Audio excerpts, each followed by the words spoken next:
नमस्ते सेवारो, म चाहिँ आज बर्दुबाई कार्यक्रममा जाँदैछु। म चाहिँ गीत गाउनलाई होइन, हेर्नलाई मात्रै आज दिनेश लुगासँग पनि भेट हुनेछ। म चाहिँ जाँदैछु आज। अनि सबैले मेरो च्यानललाई सब्सक्राइब गरिदिनु होला। म नयाँ ब्लगर, नयाँ म सिक्दैछु।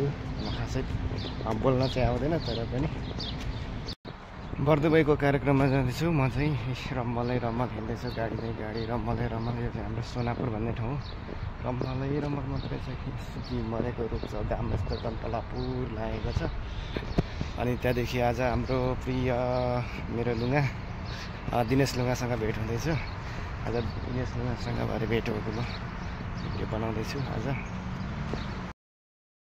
यस्तो छ स्टेसन, बस यो खालको हो। यो चाहिँ 13 नम्बरको बस रहेछ, हाम्रो चाहिँ 7 नम्बरको बस जान्छ।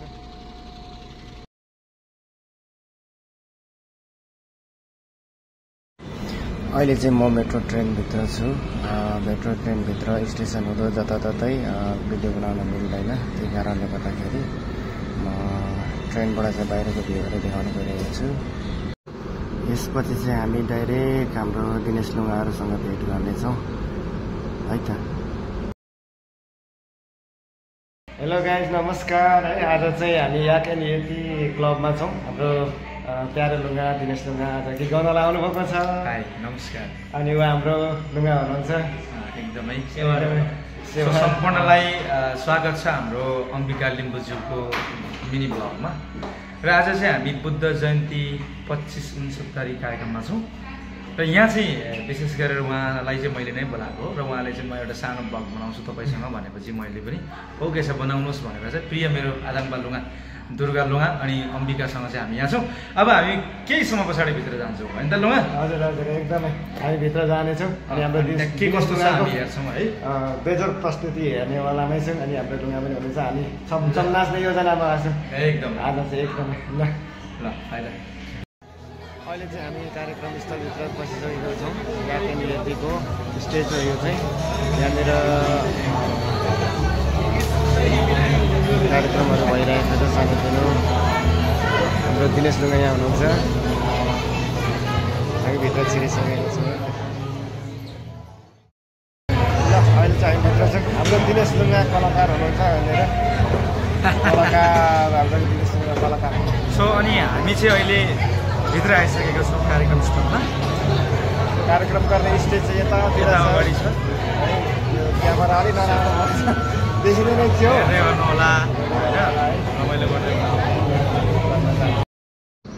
यहाँ चाहिँ दिनेश लुगाले गीत गाउँदै हुनुहुन्छ। जहाँ छन् बुद्धका आँखा भन्ने गीत। यो म्युजिक ट्र्याकसँग भएको कारणले गर्दाखेरि, कपिराइट आउने भएको कारणले गर्दाखेरि मैले म्युजिक ट्र्याकसँग उहाँको गीतलाई चाहिँ राख्न सकिनँ। र पनि उहाँले एकदमै मिठो गाउनुभएको थियो।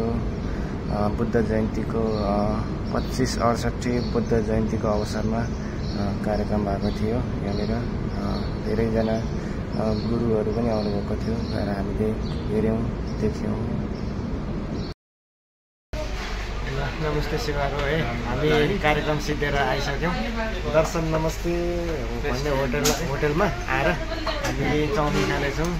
चाउमिन यो चाहिँ मेरो भाइ, यता हाम्रो दिनेश लुगाको। अब हामी खाना सुरु गरौँ। चिकन चाउमिन खाँदैछौँ हामी। दिनेश लुगाले खाँदै हुन्छ। म पनि अब खान्छु। त्यस पछाडि हामीले चाहिँ लस्सी मगाएका थियौँ। लस्सी पनि आइसकेको छ। हाम्रो लुगाले लस्सी खाँदै हुन्छ।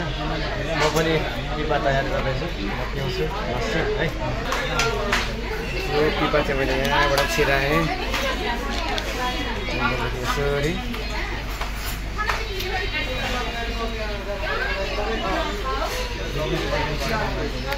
मिठो रहेछ, मिठो।